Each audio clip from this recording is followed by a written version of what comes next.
Once again, we have got a very fun setup for week number 7 in NFL DFS. We have got some high totals and tight spreads, our bread and butter for NFL DFS. We got some superstars and good spots, and I'm ready and excited to break down this slate with all of you for today. We're going to break down injuries to monitor, games to stack, and our top plays at each position on FanDuel. Welcome on into the Heat Check, a FanDuel Research podcast. My name is Jim Sannes.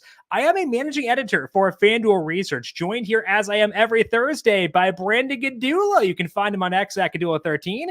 Check out his work over at FanDuel Research, where he is a senior managing editor. Brandon, pretty pumped about this week 7 slate. How you doing today? I'm good. Yeah, it looks fun. Looks like there's a couple opportunities to be a little bit different, which is nice, but also a lot of ways to build around a couple games, which is always music to me because I can get access to multiple games at one time and feel good about my lineup, feel good about like stacking potential. So, some weeks we get 2 games you like and you got to round out a lineup with kind of whatever. I think there are enough game stack potential options this week that and look, we here on the Heat Check love to stack. Like that's kind of what we always look for due to the correlation potential. And I think this week's going to be good for us. A little bit, better than last week. When last week the real takeaway was which value running backs are we going to get? We got a lot of potential options, not all the best performances, even some of the good ones studs came through. Yeah. Some of the studs let us down, like Saquon Barkley. But yeah, that was I think I like this week more than last week, where I basically started the show off being like, look, we're gonna talk about stuff, but this week we gotta wait, as in last week is what I'm trying to say. But this week I think it's gonna be a lot more straightforward, which is nice.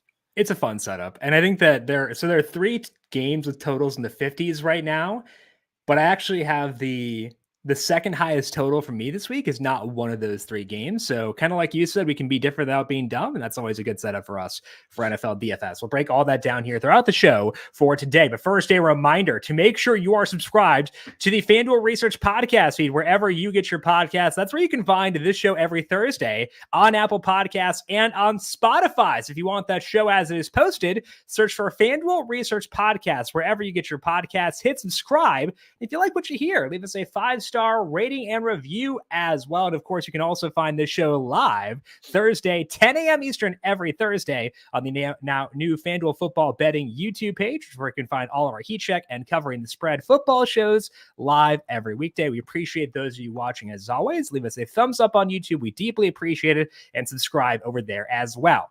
Get ready to tackle the NFL action with FanDuel, America's #1 sportsbook, because right now new customers can bet $5 and get $300 in bonus bets if you win. The FanDuel Sportsbook app gives you everything you need to place live bets on the NFL, all in one place. So when you get a hunch in the middle of the game, you can check out the latest stats, view live play-by-play, and so much more, all on the same page where you place your bets. You'll get started with $300 in bonus bets if you win your first $5 bet. Never waste a hunch and make every moment more with FanDuel, an official sportsbook partner of the NFL. Must be 21 plus and present in select states, or 18 plus and present in DC. First online real money wager only. $5 first deposit required. Bonus issued is not withdrawable bonus bets, which expires 7 days after receipt. Restrictions apply. See terms at sportsbook.fanduel.com. Gambling problem? Call 1-800-GAMBLER. Or visit FanDuel.com/RG in Arizona, Colorado, DC, Iowa, Indiana, Kansas, Kentucky, Louisiana, Michigan, New Jersey, North Carolina, Ohio, Pennsylvania, Illinois, Tennessee, Vermont, Virginia, West Virginia, and Wyoming. Call 1-888-789-7777 or visit ccpg.org/Chat, Connecticut. Visit mdgamblinghelp.org in Maryland. Hope is here. Visit gamblinghelplinema.org or call 800-327-5050 for 24/7 support in Massachusetts, or call 1-877-8-HOPE-NY or text HOPE-NY in New York. Let's take a top-down view at the slate, Brandon, and talk about our slate overview for week number 7. To me, it's a slate where it's one of our key phrases. It's not ignore the floor, although that's always in play. It is be different without being dumb. And I think that because we have so many good games in this slate, I can do that pretty easily. And that to me is exciting. I can find plays or players who will be under rostered, who have viable paths to good median expectations and good ceilings. And to me, that's a pretty fun slate. So to me, it's identifying games I can stack while still being a little bit different from what the field is doing. What to you is the key right now to this week 7 main slate? Yeah, it's a large enough slate with enough good games that we can, we can build lineups that basically take pieces from only 3 games. Like you can more or less fill out a lineup with, a QB pass catcher stack, and then some mini stacks in there, running back, receiver, etc. That's going to be, the real key. But beyond that, and part of this, frankly, is I think for me, trying to navigate wide receiver. I'm still on the fence about one name below 6,000, but frankly, there's not a lot in terms of value at receiver. I would also kind of apply this in general to there's a lot of game stacks that I'm receptive to, but kind of only one quarterback that I love, which does cause me to hesitate with how much I can sit here and say I love this game for stacking, that game for stacking. So it's really, I think, more than quarterback, because I'm okay to play, frankly, 1, maybe 2 quarterbacks across all my lineups, because I think that whenever things hit, it's better to kind of be there, and quarterback's more predictable than other places. But if I'm really sitting back, like tight end's a mess again, running back's got a lot of options, but frankly, it's like that 6,000 range at receiver. Is there enough there? Is there enough of that ceiling from the 6,000 range that you were talking about? Or do I need to kind of taper things off and get access to some of these, bigger names? So yeah, I would say right now, solving the mid-range receiver conundrum is probably my number one. And I agree with you on the value receivers. I had to talk you into the one guy you're on the fence on the value range. And I didn't see anybody else besides that person who we'll talk about in the bookmaker section who stood out to me. So it's pretty grim down there. And I agree with you that that's going to play a key role in my lineups this week. We also don't have a ton of we don't have a Tyrone Tracy, at $5,800 this week. We don't have a Bucky Irving 57 this week. So it might be a week where I want to build around that mid-range. So deciphering it will be a key for this week for sure. Let's start things off here by talking about injuries. And that's kind of a misnomer because we're also talking trades, because we actually got 2 this week. Let's start things off with the Jets trading for Davante Adams, expected to make his debut Sunday night against the Steelers. Salary for Davante is $6,900. Will you take a swipe at Davante in his Jets debut? So look, with the rapport built in with his quarterback, I think that there are reasons to like Davante. I'm not certain he'll have a full workload in terms of routes, but we can still see a really high target per route rate. Can see him have high leverage looks, come in, a lot of red zone packages, that kind of stuff. I think it's way more likely that he scores twice than he gets to 120 yards. Sure. Due to volume. I see the case for it. I'm leaning a little bit no. Okay. Mostly because of the defense that they're facing. Sure. I just don't like teams facing the Steelers. So that's a little bit of my cop out of that's why I might not be there. But absolutely, I think I'd have, I have to have some exposure to Davante, because even without a full role, I think he's going to have some a great weighted target number. Yeah. And for me, if you try to talk up a receiver in a game with a total of 38.5, I would mute you. So this is hypocritical, but I objectively think it's fun to use Davante Adams, and DFS is supposed to be fun. So I'm going to use him this week, not heavily, because I think that there are other guys like Brandon Ayuk in that range who I really, really like. But yeah, again, of course. But I'm going to have some Davante Adams because of the rapport you mentioned with Aaron Rodgers. He's living at his house, no Taco Bell there. Maybe that helps him be a little bit more spry. I think that Taco Bell has super healing powers personally, so I would downgrade him for the Taco Bell narrative myself. But I know that's counter to the typical thoughts about that one. So I'll use him. He's not going to be a core play, but I'm going to have enough where I can root for him Sunday night and have some fun and benefit if he does do well. And in addition to, yeah, it's fun. What if he scores twice? Like, there's enough, like Yeah, the salary is low enough where he can actually be a benefit. It's I not like agree. he's not 79 and we're like, well, we'll play him because he's fun. It's like he could Yeah, put up, a top 3 score totally even agree. on limited routes. Yeah, So I agree. Other side of that game, Steelers likely gonna start Russell Wilson. Najee Harris didn't practice due to a rib issue on Wednesday. So, assuming Najee's good to go, how are you viewing him and George Pickens with Russ in the saddle for the Steelers now? Likely. huh. Well, I don't know what you said at the end. Did you say like an Likely. intro? Likely. Oh, okay. I thought you said like, and then I was waiting. So that's what that pause was for. Uh, Yeah. that's my bad. Yeah, Najee, I know the yardage was there for once. Had the big play with the touchdown, but snap rate didn't really change. I don't think his role changed a ton. I think he just had a breakaway play for once in his career, which, uh, honestly, like if we're being honest, Pickens, they're still scaling back his snaps, but his target share is up. Is 35% last week. There's still potential, but again, it's this overall matchup. The best case here for me is a bring back for Devontae, where you go Pickens and Devontae because Pickens' salary is low enough at 6,000. I think I'm higher on Pickens than I am on Najee. Even though Najee, you're getting a 1A back at 7,000. I think Pickens is my preferred route there. So I agree it's Pickens. I'm not super intrigued by either personally, but right. Pickens would be the guy there, especially because like they should be a bit more pass heavy with Russ just because he's not Fields and won't run as much.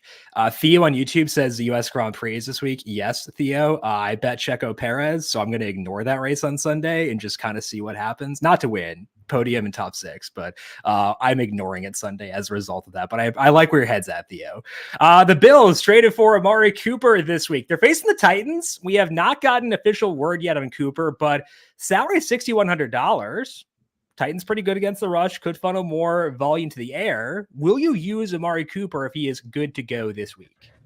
I like Cooper as a talent. I know he's dropped a ton of passes, but also has a lot of uncatchable passes. Probably not as many as we would like to chalk up, but just overall inefficiency here from Cleveland's offense, which bogged down Cooper a good bit. I think the best case here is salary relief for whenever you do want to play Josh Allen. I'm not sure where we wind up with Allen. We'll talk probably mostly just about him in the salary scroll, not get ahead of ourselves too much, but it's a way to offset Allen's salary at 62 or 92 a bit with Cooper at 61. I think that's the most intriguing. I do think that he can just earn a lot of targets on a per route basis, similar to Devontae, where they got to, if he plays, we don't even know. They're going to have some plays lined up for Cooper. I've watched Keon Coleman just get back shoulder, like heaves down the sideline. Doesn't take a lot to scheme that up. I think Amari Cooper is I don't say more intriguing than Devontae Adams because we have to factor in the chemistry discrepancy here, but I think Amari is pretty appealing. So we've actually seen Amari do this, get traded in season before. That was back in 2018, got dealt from the Raiders to the Cowboys. First game with the Cowboys, 8 targets, 58 yards and a touchdown, but was pretty good for the rest of that year. So he's kind of made that pick up the playbook fast transition before. I agree with you that Devontae is more enticing because he has that rapport with Rodgers, but like, I don't mind having some Cooper at 61. Again, I do think that it's just because like they were pretty desperate, and I think Amari is talented. We saw what he did last year with Joe Flacco. Like if he can do that with Flacco, imagine what he can do with Josh Allen. I'm not going to go overboard. I think I want to set a cap on Devontae at around 25% and a cap on Cooper around 15%. But like if I had 6 lineups, I'd probably have one of Amari and one of Devontae in there, I think. Yeah, I think there's I don't like the unknown at running back as much, where we don't know. We're guessing at whose snap rate's going to go up, who's going to be the featured back. Receiver's different. You don't need, you still want snaps, but you can earn 8 targets on 20 routes. You can't really earn, 20 carries on 20 snaps. So I'm more okay with that. I like I'll say this. I like Devontae more. I'm probably more likely to play Cooper due to the salary. Sure. But I'm gonna have like you said, even if I'm building 5-6 lineups, I think I want a share of each because again, it goes back to the salary being low and they can exceed that. I agree. Same team, James Cook got a limited session on Wednesday. It implies he'll be good to go this week. Seems like he was close to playing last week too. If he does go, it means we don't have to decide on Ray Davis, which I would accept because I don't want to use backs against the Titans, but Ray Davis seemed very good. So hopefully Cook goes and I can avoid that headache there. The Browns expected to have Nick Chubb back this week. Got in a full practice on Wednesday. Full Chubb on Wednesday. I love that. They're facing the Bengals. Chubb's salary is $6,800. So can you get to Nick Chubb against a completely inept in a completely inept offense on Sunday? I thought you were going to talk about the defense. That they played better now that their defensive line is getting healthier, or they just face Daniel Jones, and maybe that helps. Hey, you watch. Although Daniel Jones is better than Deshaun Watson, so there's that. Yeah, I'm very receptive to Nick Chubb. I'm more receptive to running backs in bad offenses because they can get work, and Nick Chubb is frankly just one of the best players in football when he's healthy. The salary is reasonable. There is room for upside. Biggest question really is touchdown equity. How many red zone trips are they going to get? Yeah. So I don't want to go overboard. I kind of feel like I haven't looked into optimizers or consensus projections much at all at this point. I'm assuming Nick Chubb is adored by them. Mm-hmm. If that's the case, does that change? First of all, where are you with Chubb as a baseline? And if he gets popular, where are you? Because he can burn us. He's that type of player. I like him because he's been practicing for a bit and he got in full practice on Wednesday. I think those two things are good indicators for us that he'll be getting a healthy workload, and also Jerome Ford is banged up. So there's that. I feel good about his health because he had a post for the Players Tribune this week. I know that's very small, but it says to me, there is no doubt he'll be good to go for this week. And that to me is a positive indicator of how he saw it in practice and stuff like that. So the tea leaves are positive on Nick Chubb. I have to keep in mind the offense because I hate this offense and I would happily poo-poo everyone tied to it, including Jerry Jeudy, David Njoku, even without Amari Cooper. But I think there's enough there to go with Chubb. Going back to your other question, though, if he were to be popular, I'd be okay being skeptical there. I like later guys in this range I don't mind, as in we got Tony Pollard 71, Kenneth Walker III at $7,500, Chuba 74. I'm assuming that we won't say Jonathan Brooks yet for the Panthers, so I lean towards taking Chubb if he won't be popular and still using him if he will be popular, but being a bit more reserved with that usage as a result. Yeah, I think we're on the same page there. Okay. Aaron Jones didn't practice Wednesday, but said he'll practice on Thursday, dealing with either a hip or a hamstring, depending on if you look at the injury report or listen to him talk. It's a tough matchup with Detroit. Ty Chandler would get bumped up if Jones can't go, but TJ Hawkinson limited Wednesday, eligible to return this week from his torn ACL. I think he actually practiced before their bye week for one of their practices in London. We'll talk about that game in the bookmaker section. Jordan Mason able to get into limited practice Wednesday with his shoulder injury. That implies he should be good to go. Tough matchup against the Chiefs defense. Where are you at on Jordan Mason for this week? No room for error at the salary of 88. I could see a little bit of his role being scaled back. I never trust the 49ers will rotate in anyone other than their starting running back just because it's the 49ers, but I'm more likely out than I am in on Mason. He's already got enough pass catching concerns, and I don't know what the situation will be if they trail, which is possible.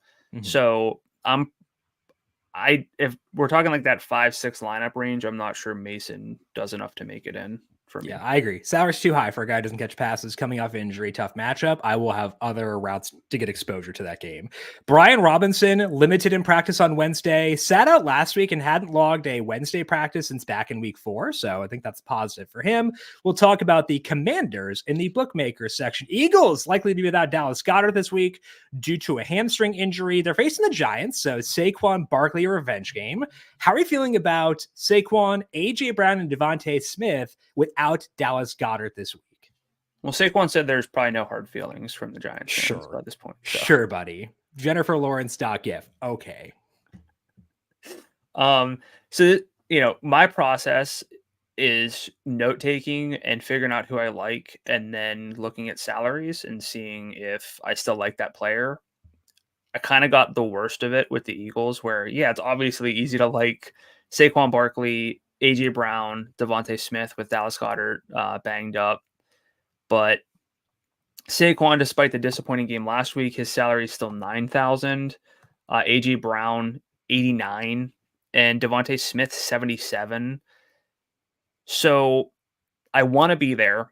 Mm-hmm. Barkley and Brown have slate altering upside. They Mm-hmm. could easily be the best player at their position, no doubt. Devontae Smith, I don't really think is that far off. I'm always high on Smith, but the salary, again, just a little bit higher than I'd want it.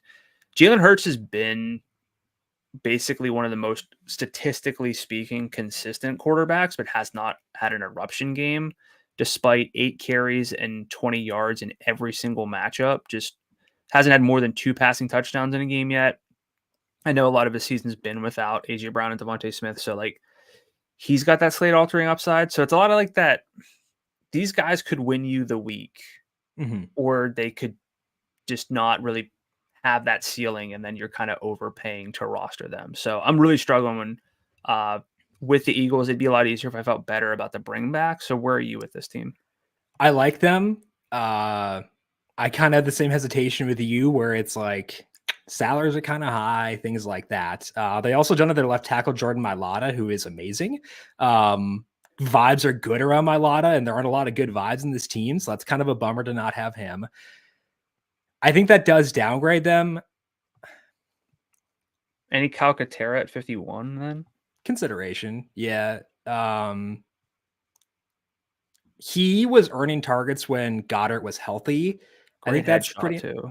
Yeah. I think I used him in college football DFS a couple times when he was at Oklahoma. That counts, right? So I would consider him at 51. I think he's too close to Dalton Schultz to be a core play, but like a consideration, I would say. I'm highest in Saquon of the skill guys at 9,000 because his workload is so good. Yeah. AJ Brown, like, I should be higher on him, I think, frankly. Like, I think I'd have like this hang up with him for some reason. Part of it's just I like Justin Jefferson a lot this week. If I'm going to spend up at receiver, I think I'd rather go Jefferson. Yeah. It's hard to go wrong, but yeah. Yeah. With Devontae, the salary is too high, or higher than I thought it'd be. I thought he'd be 73. He's 77. That's $400 difference. And he did have a 30% target share when Goddard missed time last year. So like he does get a bump up. So I think they're the team I have to like actively wedge into my lineups, which is not a fun thing to do. I know that you don't like that. Neither do I, but I do think that they're worthy of that because all of them have, like you said, really good ceilings. Yeah. When we talk about like being different without, goofing around and, playing Russell Wilson or something, like Jalen Hurts is staring us in the face with correct good, like great underlying production, just no eruptions. So this team, I don't think I'm going to change my opinion on by Sunday. I want to get there in certain instances, but I cannot firmly prioritize them, unfortunately. I think that's where I settle in too, given how many good games there are here. Cooper Kupp trending towards a return this week after a limited practice Wednesday. Salary 8,000, so no discount on Kupp. Any interest in him against the Raiders this week? The Raiders have like weirdly good splits against receivers so far, but PFF does have them as the worst overall coverage grade team by like a mile, which is interesting. And Cooper Kupp, so target per route rate is something that I like to look at. Roughly speaking, 20% is league average across all positions. Not quite, but we'll simplify it. 20% is like average, 30% is like elite. Cooper Kupp this year is at 39%, which is basically at 4 out of every 10, routes he's getting a look. And so I don't know how you could sit here and say like, I'm not considering that. Like that's phenomenal. And it's also a lot of high percentage looks, which we always love the downfield targets. Kupp does get some of those, but there's a lot of potential on his, at 8,000 to sort of rack up a great game. And it, frankly, a team that really needs something at receiver. Do you need a full practice by Friday to be high enough on him to consider him in a cash game? I shouldn't, because I've doubted Cooper Kupp enough times in the past, but I think I would, yeah. I need a full practice too. He didn't take part in the team sessions in practice. Selfish. You would try to spin this as Cooper Kupp being selfish. I've reformed myself outwardly. I would need a full practice by Friday, but I will likely be there. I just have to weighing him versus other guys in that range, but like I'm pro Cooper Kupp in this situation. Despite a shoulder injury, Dontavian Wicks got a limited practice on Wednesday. So did Jaden Reed and Christian Watson. I still lean towards Wicks sitting because they called him week to week, and like he had a brace on his shoulder, and it's hard to play receiver with a shoulder injury. So if Wicks doesn't go, how would you view the other pass catchers for the Packers? This team spreads the ball around a lot. They do. 10 different players had a target last week, and Jaden Reed led with 6 targets. We love Jaden Reed on this podcast. What's his salary? I think it's too high. 76. Yeah. Like Tucker Kraft's still interesting in terms of his role. The salary of 58 is still reasonable. Yeah. We got Dobbs at 6,000. I think he's a good player. I know I'm a little bit higher on Dobbs than you. You're higher on him in fantasy. I don't think he's a bad real world player. Yeah. He had, his touchdowns last week were like big time plays, and I think it's the yardage, 49 yards. I know, 100%. I get that. Yeah. So I think the real question is, and I'm going to talk about the Texans in the trend section. I think that they're really game stack dependent for me. I want to get there on the certain Texans. I'd love to have bringbacks. I think they're going to be contingent on that. I don't see myself rostering Romeo Dobbs as a one-off, for example. I agree, very much so, and I'd be even lower if Wicks does go on them. So yeah. I'm in agreement with you there. Devon Achane got in a full practice Wednesday, so he's good to go coming out of their bye week. But starting with Snoop Huntley facing the Colts, bad defense, so that's positive. Any Dolphins interest for you in what might be their final game without Tua Tagovailoa? Question mark. Don't really know there. Yeah, bad defense indoors. Though the workloads for Tyreek Hill and Jalen Waddle are probably better than people realize. Tyreek Hill's salary at 79 is a bit too much for me, but Jalen Waddle's salary is only 62. In 2 games with Huntley, Hill's averaging 8.5 targets, 55.5 scrimmage yards per game, but he's got 10 downfield targets, so at least 10 yards downfield, 4 end zone targets in that span for him. Waddle, 7 targets per game, 41 yards. But 5 downfield looks, 2 red zone targets. So the target shares here are 33% for Hill and 27% for Waddle. Bad defense indoors. I do think you could objectively do worse. I'm not sure there's enough, even on a week where we're open to being different. Again, this is also, I'm not saying I'm like very high on the Dolphins, but this is also another one of those where like I don't love the bring back options a ton, but like if I really need to, I think maybe a Jalen Waddle, Josh Downs mini stack in the low 6,000 range, target share wise, is kind of justifiable in case that game gets a little back and forth. But I want to be higher on this offense than I am because of the underlying workloads, but I still have plenty of concerns. Yeah, I can't use a team. Like, I can't touch this team without Tua. They're so dysfunctional and so bad, so I won't be there. Achane's the guy I'd be most willing to consider, but I don't care about, like, it's similar to like the Judy discussion. I'm not using players in dysfunctional offenses, and that's what this is without Tua. Other side of that game, Anthony Richardson slated to return for the Colts. In the backfield, Trey Sermon didn't practice with a knee injury. Jonathan Taylor still didn't practice due to his ankle injury. I kind of thought he might be back this week based on some of the things he was saying. But what's your view of the Colts with Richardson back this week? Kind of want to write this one off. I will say that Josh Downs, one of my guys, 28% target share since coming back. In week 3, Michael Pittman's at 21%, and then it drops down to, I guess it's AD Mitchell now. Yeah, he prefers 80, I believe. That's cool. He's at 12%. Like, it's just not great. I think my only real exposures to this game, I think, would be Waddle and Downs, just because I'm scrounging for stuff at receiver. I still would rank that relatively low priority. Maybe I don't even know what Devon Achane's salary is. I know we're talking 69. Colts, but I mean, like Achane or Najee. Achane. Yeah. That's more of where I'm at on Najee than where I'm at Achane, though, frankly. Yeah. Any Colts for you then? If I still lean towards like Taylor having a chance to play this week, if he gets in a full practice Friday and is starting alongside Richardson, I think he'd be a guy I'd have like limited tournament exposure to at 83, because Richardson opens up a lot of rushing lanes for running backs. So that's the one route I'd have to Colts. I'm not using any pass catchers with Richardson. Devin Singletary limited again with his groin injury for the Giants. Malik Neighbors limited, meaning he may be on track to return. The Giants get the Eagles this week. How are you viewing Neighbors if he plays? And will you use Tyrone Tracy if Singletary is back? Neighbors at 83, I think, would get probably overlooked a lot. His workload is just absurd, like off the charts when he's been healthy. Even if you include week 1, but if you exclude week 1 and they realize they need to throw him the ball, basically has the best workload in football. I think it'd be a spend up to differentiate with like AJ Brown and Malik Neighbors and kind of figure it out from there, because the target shares and the potential here is so massive. Tracy, that one's a bit tougher. It's so easy to like Tyrone Tracy. It's uncertain, even at 62, like how much his role scales back. He's coming off of an 84% snap rate, 64% route rate. Like, we can sit here and say he's going to keep that role all we want.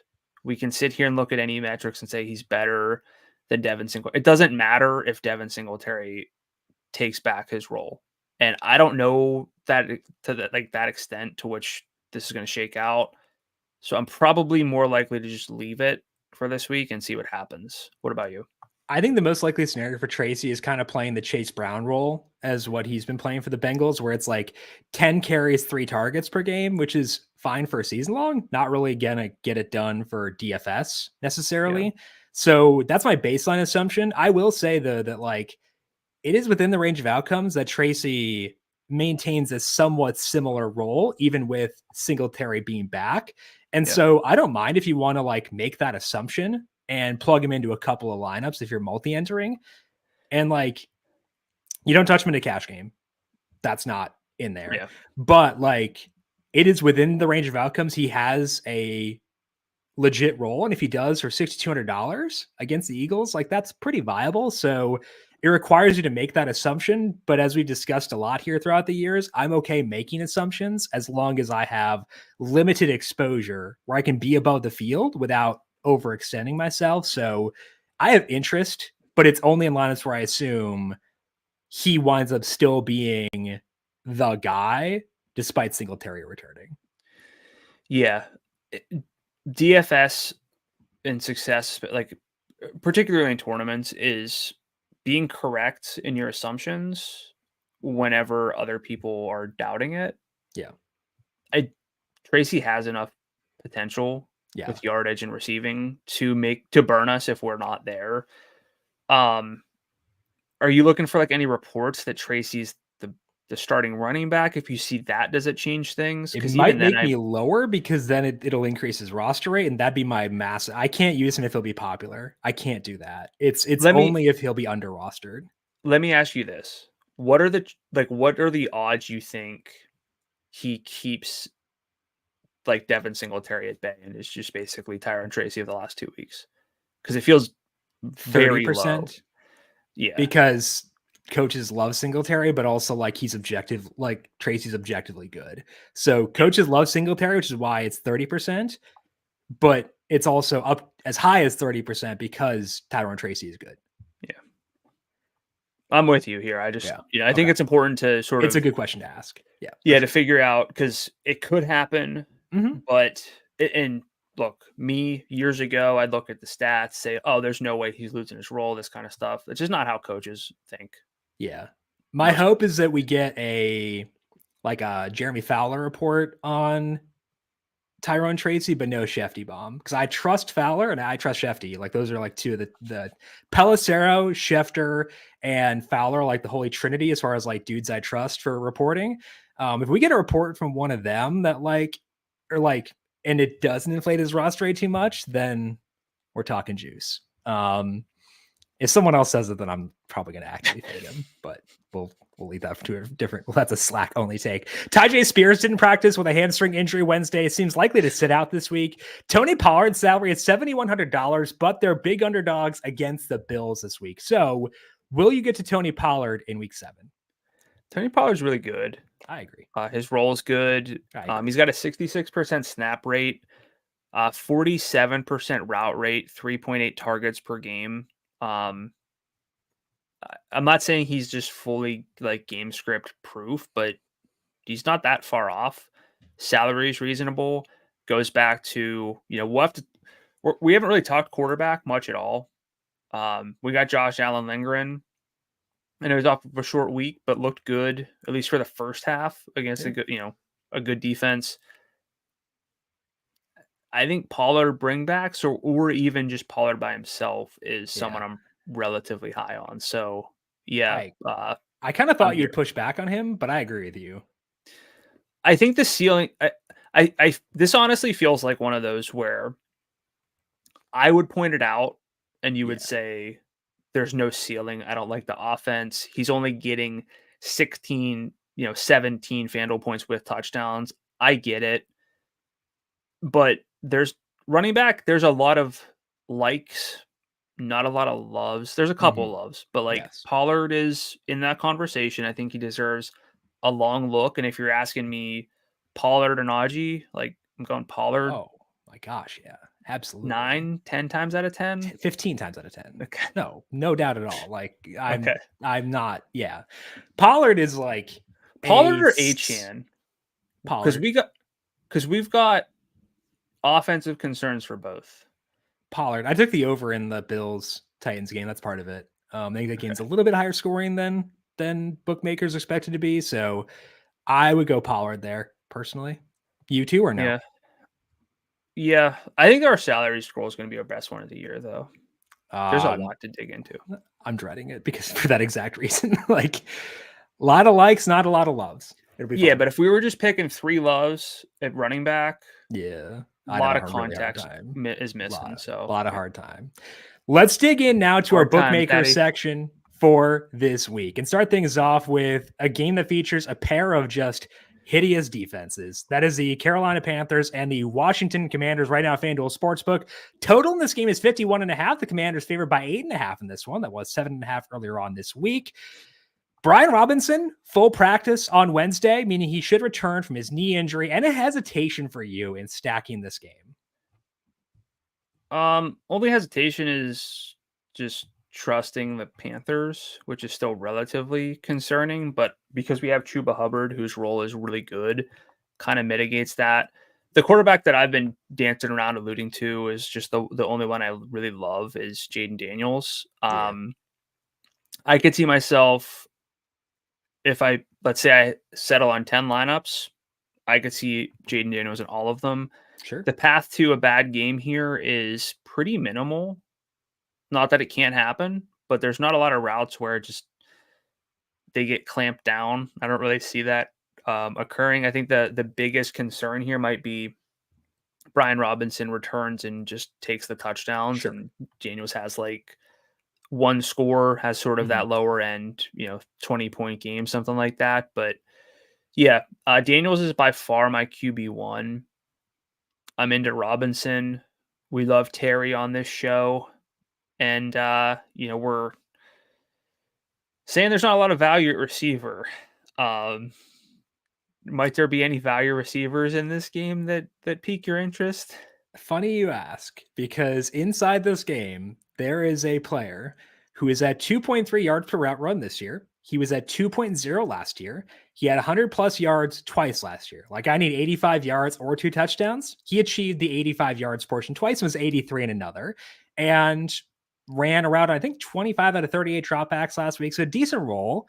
And he's tied to future MVP quarterback, not Andy Dalton. That guy is Noah Brown. Noah Brown's salary is $5,000 for this week. Didn't practice, or he was limited in practice on Wednesday due to a groin injury. So you'll want to keep tabs on that. But like, if you're looking for a player with a salary below $6,100 in DFS this week, I think that Noah Brown is the only guy I actively like.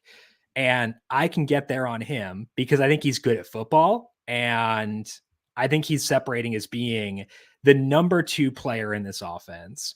Do you see enough in Brown to stack him with Daniels in order to save salary so you can live in that mid-range at other positions? Or is that too much of a stretch for you? So you have to like what you saw last week. Just a 60% route rate, but a 68% first half snap rate clearly ran ahead of everyone other than Terry McLaurin. And in terms of red zone snaps, he and Terry were at 85%, no other receiver above 54%. Of those 8 targets, at least 6 were 10 yards downfield, which is high leverage stuff. And if you give, he also had a red zone target. So if you give weight for downfield targets and red zone targets, his workload was more equivalent to like 12.8 targets, which is really, really good.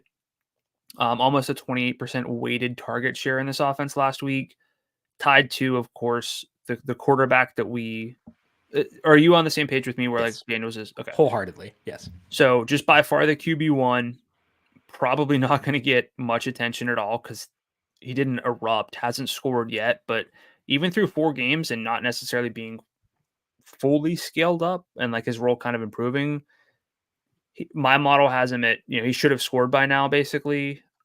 There's a lot to like here. So the real question is this cash game level consideration for you? Okay. Nope. I don't think so either, but boy, it's interesting. He is a consideration for a single tournament lineup, though. Yes. Because of what it gets me elsewhere. I'm pretty sure I'll use him if I have like in my like primary lineup this week, like my highest dollar single entry. I think Noah Brown's going to be in there just because of, I think he's good at football. He's got a good role. There's no value receiver. And like, he allows me to get to Daniels. Like, I would consider putting him with Terry too, frankly, because like both their salaries are pretty low. But in that situation, I also need to bring back because it kind of implies the Commanders don't just roll over the Panthers, which is within the range of outcomes for this game. Terry also like a single lineup consideration. Salary is, I think, frankly, still too low at $7,200 just because his role is so good. He is a good football player tied to finally a quality quarterback. So I think that both McLaurin and Brown are single lineup considerations for me. I bet Lando Norris to win on Sunday. It would get the McLaurin stack. Like, come on, baby. What's wrong with that? I don't know. I don't know racing, so I can't tell you what's wrong with that. Were you on Terry? Wait, sorry. Who's the F1 driver? Lando Norris drives McLaren. Okay. Because you got the F1 connection here as well. Yeah, exactly. I don't know if you made that or his F1 nickname is because his last name is McLaurin, which is similar to McLaren. Oh, I thought it was because he's fast. Yeah. I mean, he is that too, but yeah. Well, okay. Well, I don't know. Yeah. I'm not a racing guy, but so what are you asking me here? Do you like Terry? Yeah, of course. Okay, why wouldn't I? All right, let's talk Panthers then. Chuba Hubbard 74. It seems like we're going to wait another week for Jonathan Brooks. He's activated from IR, or he's not he's practicing, but probably not going to play this week. Hubbard's workload is really good for 74. The Commanders just put Jonathan Allen on IR. He is, I think, their best defensive player. And I think that does open up a lot of work or a lot of increased efficiency for Chuba. I don't hate Deontay Johnson at 71. Don't love him because I think he's middling. It's a good matchup for him. His workload is pretty good, but like I think Chuba is my primary bring back here. Where are you on the Panthers? Yeah, really like Chuba. 82% snap rate last week, over 100 scrimmage yards. So the role is great. the offense isn't like phenomenal, but this game environment's really promising. And we can really see him get like he can earn targets for sure coming off of what's he got, like roughly 5 per game. I don't have it off the top of my head, but you know, I'm not saying that he's foolproof by any means, but it's really hard to sit here and dislike a Jaden Daniels, Terry McLaurin, Chuba Hubbard start to a lineup. Makes all the sense in the world to me. Salaries are reasonable, even for Daniels, if you're offsetting that with some reasonable salaries for the other two in the game. I'm not saying I'm certainly going to have this like in our head-to-head against one another, but I feel pretty confident that I am going to consider it. I can tell you that much. Hubbard or Pollard? Hubbard in the game. With the I lean the same direction as you on that one. Talk to me about Deontay, because I can't properly judge him. Yeah. So Andy Dalton, he had the 319-yard game to start, and then he's been under 200 yards every game since then. It's kind of bogged things down. Deontay doesn't scream yardage upside frequently. That 122 came when Dalton kind of, lit it up. I'm not saying the yardage upside is what it used to be for Deontay, which was really poor, because he's getting close to that 85 number in 2 of the past 3 games, even which is, basically like half of Andy Dalton's passing yardage at this point. But he is scoring at a really high rate. He does have a lot of end zone targets and plays where he's been tackled inside the 5. He actually has 8 of those, tied for Brandon Ayuk with the most, but Deontay's scored 3 times. Ayuk has not scored at all, for what it's worth. George Pickens also has 7. He hasn't scored, for what that's worth, but I'm just so much more likely to play Chuba than Deontay, but I do think it's a little bit dismissive to love this game so much and not play Deontay. So I kind of want to say that for your sake, because it's going to be easier for me to plug in Deontay than it will be for you. I asked you about it for a reason. It's because I need to check on him, so I appreciate that. Leggett not totally off the map at $5,900. I was actually going to say, so in 3 full games without Thielen, Deontay's at a 27% target share. Technically, that's the only rate above 14%, but Leggett was injured in one of those games. Right. He's at 18%, 18.4%. So I don't think it's outrageous, but I don't foresee myself really building around Leggett. Yeah, maybe the best only case in here, game stacks. Yeah, maybe the best case, honestly, is like you go Jaden, Leggett, and Noah Brown, and just hope that this game scores so many points that they pay off their salaries and you have some spending money in terms of your salary cap. I'm not saying I'm only playing Leggett with Noah Brown, but I think there's at least enough juice here to consider that. I agree. I think that's fair as well. Okay, let's talk about a game where the total continues to rise. Actually, it just sank a point, so I jinxed it. That is the Seahawks and the Falcons. Total back down to 50.5 for this one, with the Falcons favored by 3. The Seattle defense has been rough so far. Reek Woolen didn't practice on Wednesday again. Offense letting it rip. Pretty high pass rate over expectation for Geno Smith this year. Did come back down a bit in week 6, but are you getting to either quarterback in this game? And if not, what mini stacks are you considering? It's probably like a half QB game, and the half would be Geno. Sure. Maybe it's like a 0.75. Sure. Because frankly, I don't have a QB2 at this point. It could be Geno. I think he's fun. He does run a decent amount. Not as much as Brock Purdy. So before you yell at me about that, because we were talking about that, but Geno is relatively interesting at the salary of 7,600. He's got very obvious stack candidates like Kenneth Walker, just fine. Drake London's coming alive. Darnell Mooney is one of those receivers in the 6,000 range who's really appealing. I don't know. I mean, it's not like a play them all situation, but this is kind of the type of stack that I really like, where it's maybe 2 or 3 names from each side. So it gives me options, but it's also still narrow enough where I can feel good about these target shares, these workloads. So where are you like kind of holistically with this game, and who's kind of your favorite way to get exposure to it? I like this game quite a bit.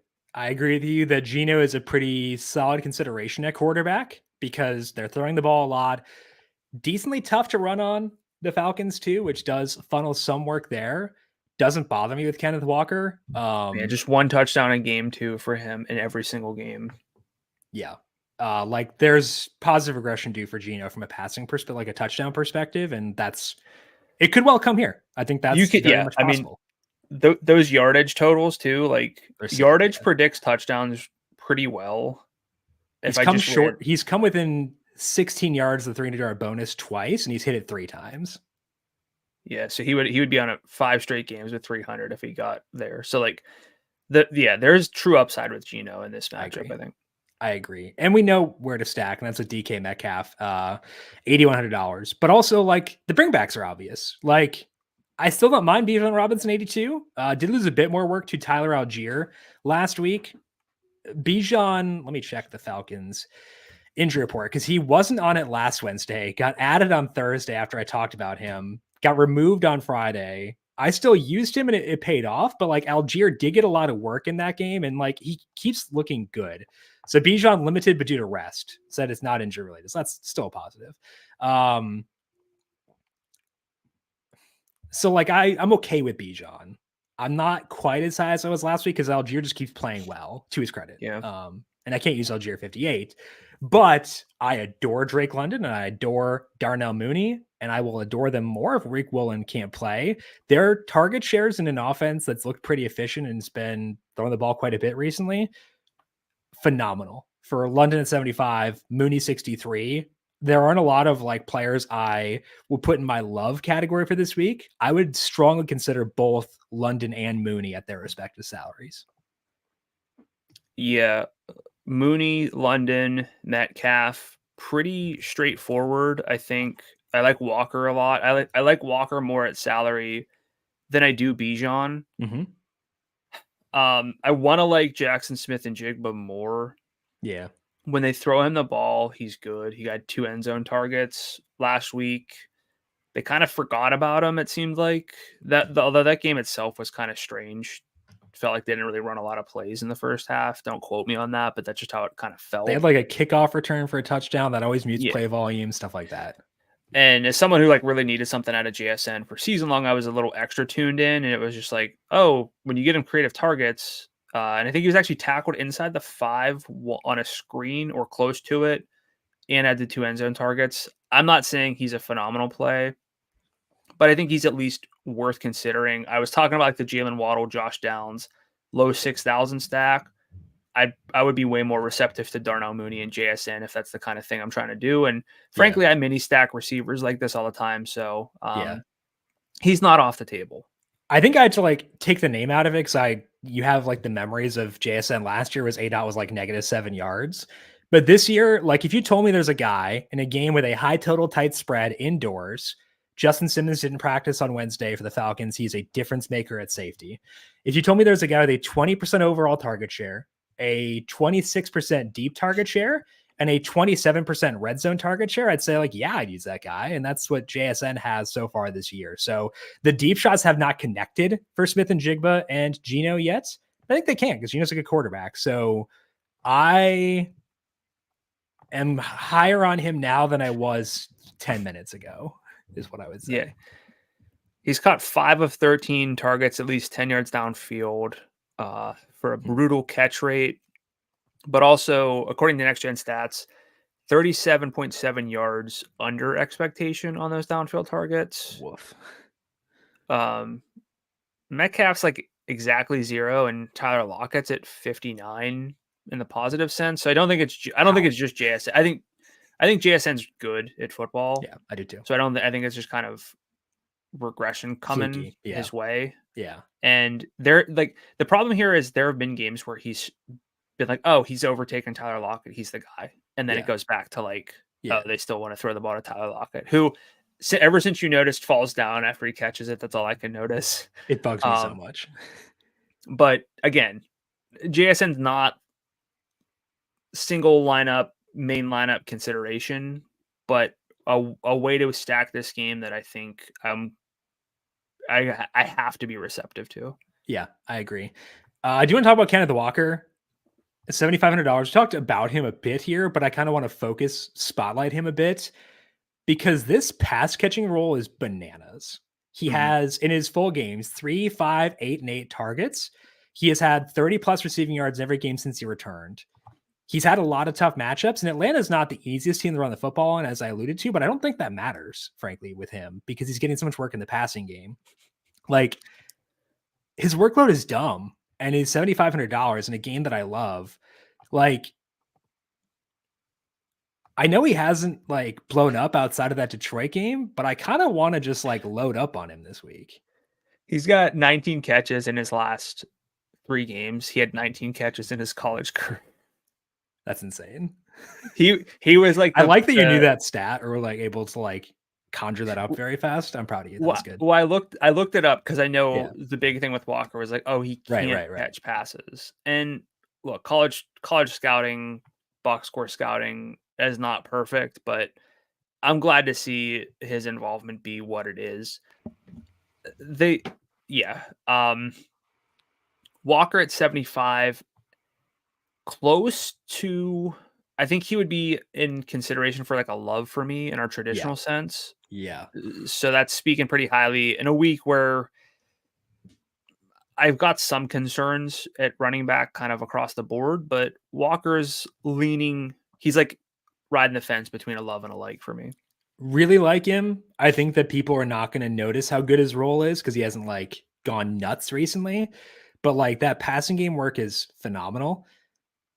I want to be there. I think like this 7,000 range is good between Chuba Hubbard, Tony Pollard, and Kenneth Walker III. I might just use all 3, frankly, because like that's a lot of juice and a lot of upside for not a lot of salary. And I think this Pollard, you said Pollard, yeah. I mean, I think it's interesting. He's got Walker has a 40% red zone opportunity share. He does, which is hefty. Mm-hmm. It is. So he can catch passes, he can score. Kind of reminiscent of like an Alvin Kamara situation, which profile wise, like Kenneth Walker has a 24% target share in the red zone. Not opportunity, like 24% target share. He's had multiple red zone targets in 3 out of 4 games he has played. Let me see where that. Not a lot of backs get that kind of workload in the red zone like that McCaffrey would, but like I'm not comping him. Please don't do that. But like, like that's amazing for a running back. CeeDee Lamb has a 24% red zone target share. Who is that? I'm not familiar with that player.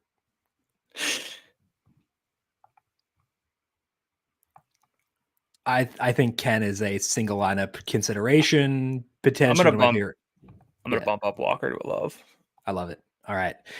Let's finish up here by talking about the Lions at the Vikings. Right now, FanDuel Sportsbook total is 50.5. It was 49.5. I took the under, so of course it did. Vikings favored by 1.5. This one has tightened a bit. The Lions were plus 114 on the money line, now plus 108. So a little bit of interest there.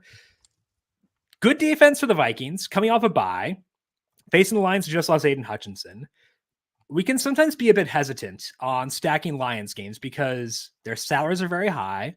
They run the ball a good amount, but they spread things out at running backs. Any pauses for you in stacking Lions versus Vikings? Not really. Amon-Ra St. Brown carved up the Vikings last year. Mm-hmm. He's really come on after that week 1 kind of had everyone, or at least me, like, hey, are they going to kind of scale back his role a bit?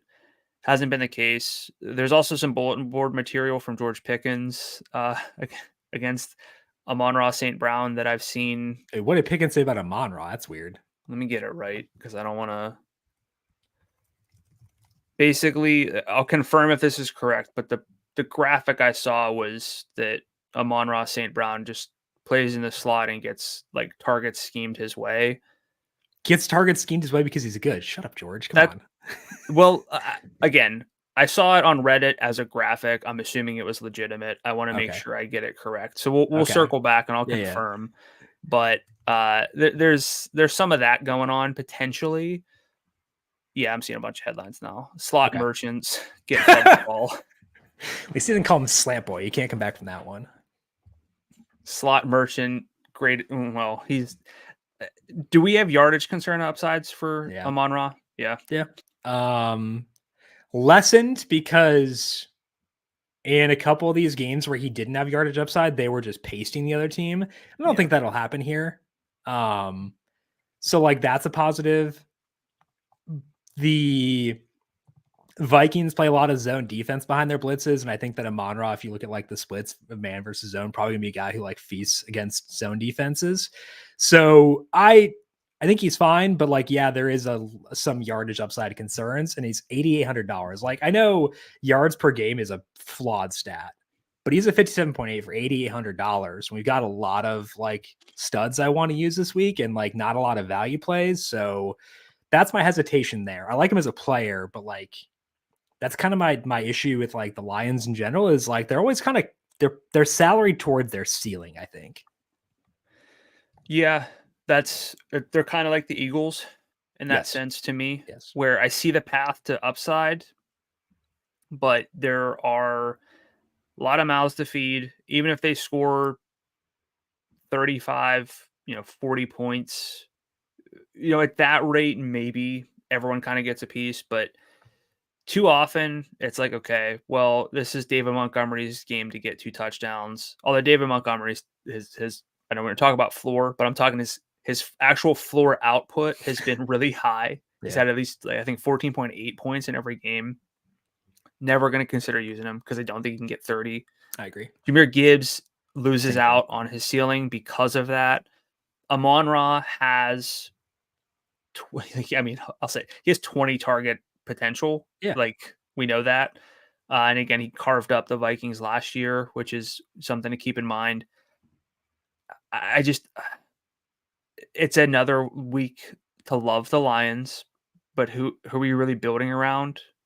The easiest one is Jameson. Give me your thoughts on Jameson because of the salary being what it is. Yeah, I mean, I slacked you this yesterday, but like, I want to adore him, but it's hard to do so when his salary is $6,500 and he's not like earning massive target shares. Looking at the full season numbers, I think those will always be the best one when we can go there. 20% target share for JMO. He has a 30% deep target share, and he has a 18% red zone share. Like, those numbers are pretty similar to Tyler Lockett, or sorry, to Jackson Smith and Jigba. Yeah. They're similar to JSN, but this team runs the ball more. So like the overall volume expectation, like I think he's a really freaking good football player. Wait, like, are you saying you would rather play JSN than Jameson this week?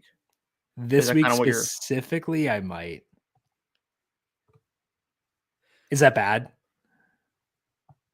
Look, I like both of these guys. Yeah.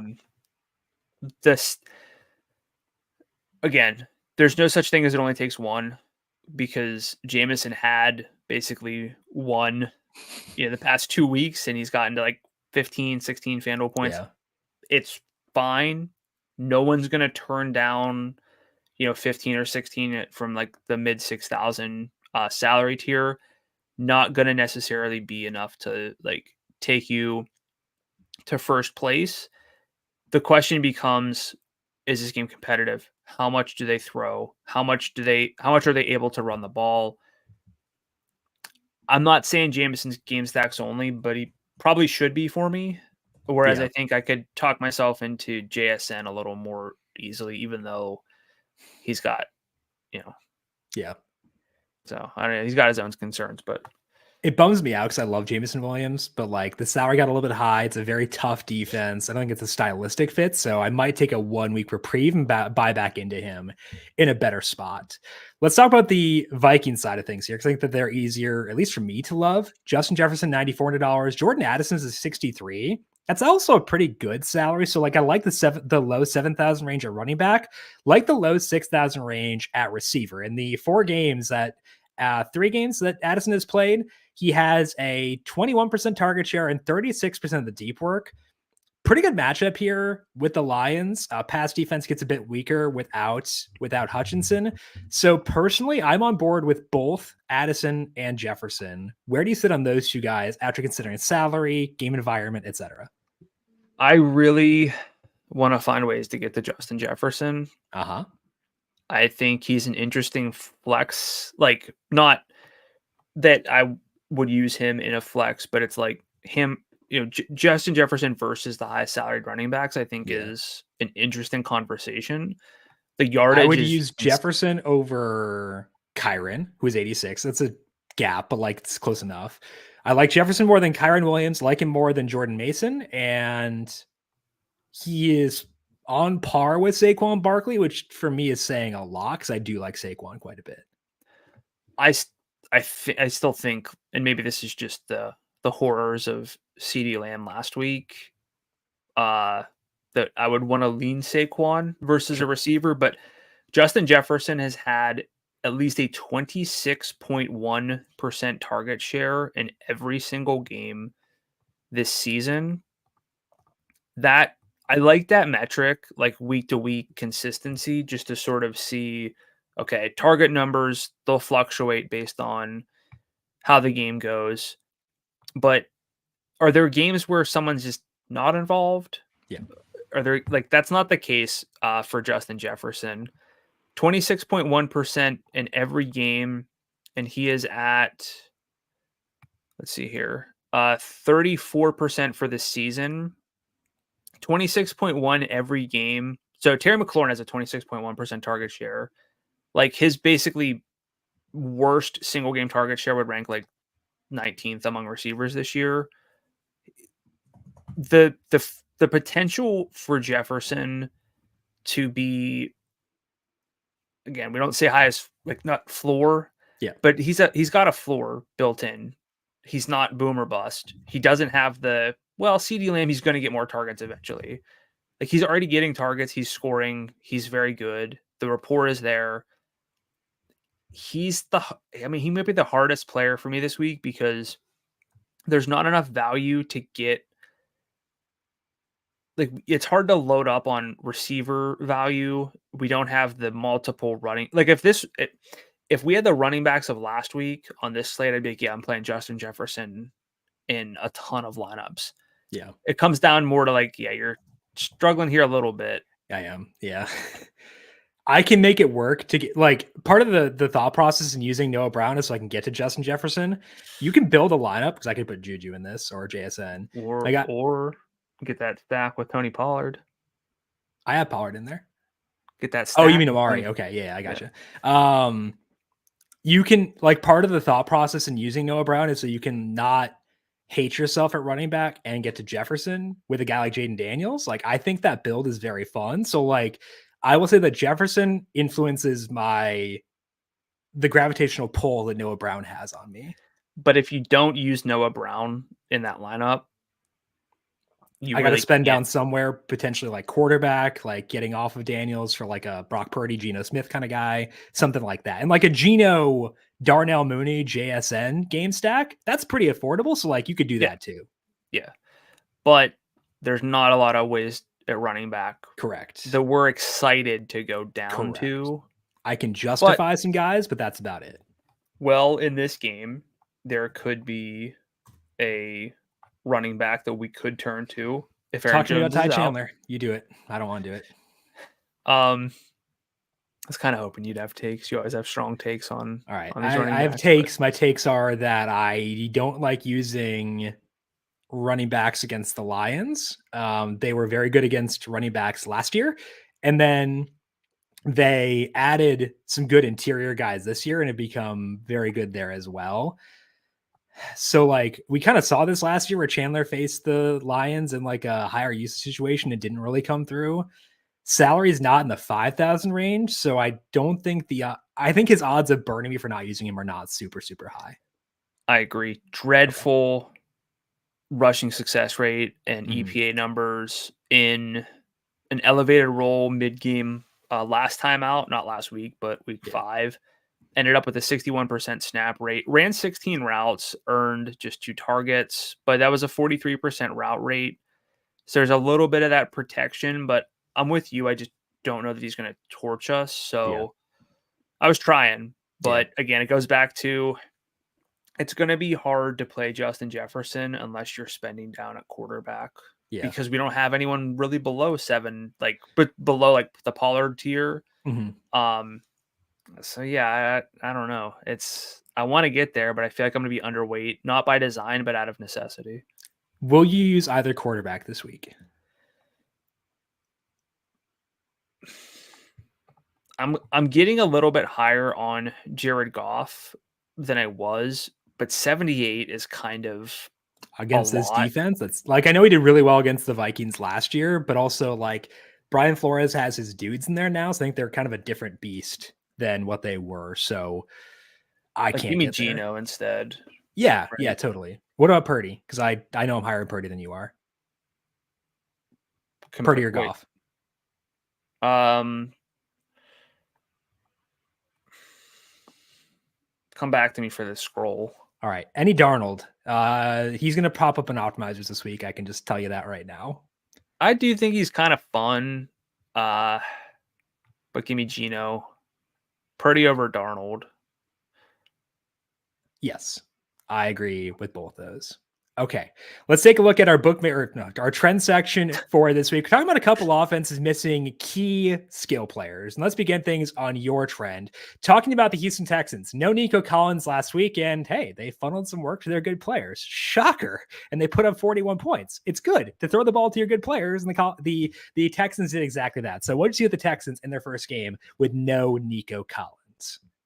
Yeah, so as we talk about a lot, take a great receiver off the field. Sure, passing volume might open up, but if efficiency goes down, it hurts everyone. This team has enough, skill to sort of withstand that. We saw it last week. And look, Nico's the man. We love Nico a lot, but we also love Tank Dell. I respect Stephon Diggs. I respect Dalton Schultz. But really what stands out to me last week is that this just became a three-headed passing attack, and everyone else kind of got set aside, which you love to see. Tank Dell had the most noticeable role change. He led the team in routes, 89% of them, with a 29% target share for 9 targets total, 4 of them at least 10 yards downfield, 1 red zone, 1 end zone target for him. The target per route rate also 29%. So just basically, I'll call it elite, rounded up. Love to see that. And again, like 20% is about average, 30% roughly elite. It's going to come into play for not necessarily Stephon Diggs, but maybe the tight end here in this offense. But sticking with Dell, I looked at like everything I kind of could to see what happened here, because I know like Xavier Hutchinson was potentially going to fill the Nico Collins role, but Dell ran a lot more like in-breaking routes than he did leading in. That's what Nico has a lot of. I think that's really fun. Again, Dell basically leading in routes, probably taking more of those Nico routes than we thought.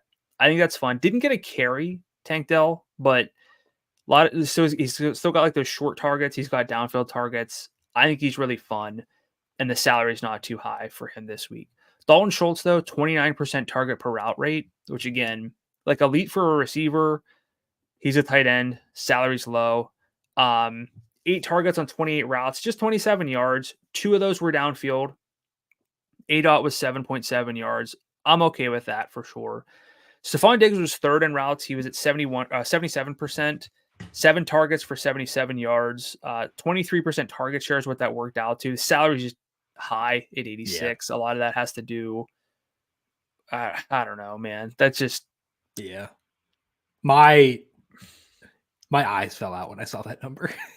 Like, not a chance am I getting to Stephon Diggs. Nope. With other names there. I agree. Wasn't Amon-Ra St. Brown 88? Yep. Like, I'll completely punt at defense if that's what it takes, I think. I agree. So only those 3 players had a route rate higher than 50%. All 3 of them were at least 77%. So a huge gap there. They were the only 3 players last week with a double-digit target share, and they were all at least 22%. So again, just those 3 guys and sort of everyone else. But Joe Mixon, also very intriguing role. He had 3 targets on 10 routes, which is a 30% target per route rate. But he has at least 3 targets in all of his games. I know it's a 3-game sample, but that's interesting for a player who's pretty good, deserves, some respect. A lot of yardage upside, at least 130 scrimmage yards in 2 of his 3 games, specifically the 2 games that he finished. So again, I think the real issue here is the salary for Diggs just being too high.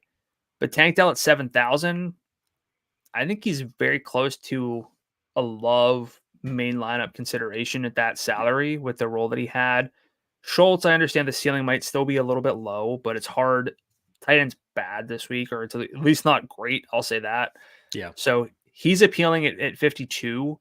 And then Joe Mixon, I think he might be someone I need to go out of my way to get exposure to. I will say this is a team going outdoors. Sure. CJ Stroud has not had a robust sample outdoors, but he's averaging just over 13 FanDuel points in his outdoor games, 211 passing yards. In games with a roof, he's at almost 20 FanDuel points per game, 291 yards. Wind Almost is 2 touchdowns high. per game. Defense is, I think, better than perception in this game too. I took the under personally. So, we can love Tank. Should we be a little concerned? We can love Joe Mixon. I'm still fine with Dalton Schultz. I'm still fine with those 3. I can't get through Stroud, I don't think. But I think there's enough for Mixon, even at a somewhat elevated salary, but it's not outrageous. Tank at a reasonable salary, and Schultz as well. Where are you with this team? I want to ask you about Mixon and compared to the 8,000 range at running back. I like him more than Mason, like him more than Kyron, like him more than Bijan, like him more than Brian Robinson. So Mixon's my favorite 8,000 range running back. Do you agree? More than Mason, yes. Kyron still appealing. Kupp's return could help them get more scoring chances. Sure. His red zone role is really, really nice. Don't really have the Mixon's red zone share in his 2, I think this is 2. No, this is his 3 games, including the game he left early. 56% red zone share, which is identical to Kyron's. Oh, okay. So then Joe Mixon over Kyron. And who else? Just the whole way? Bijan and probably just Bijan, I guess. I do like Brian Robinson for game stacks. Sure. I want to shout that out, but Mixon over Bijan for sure.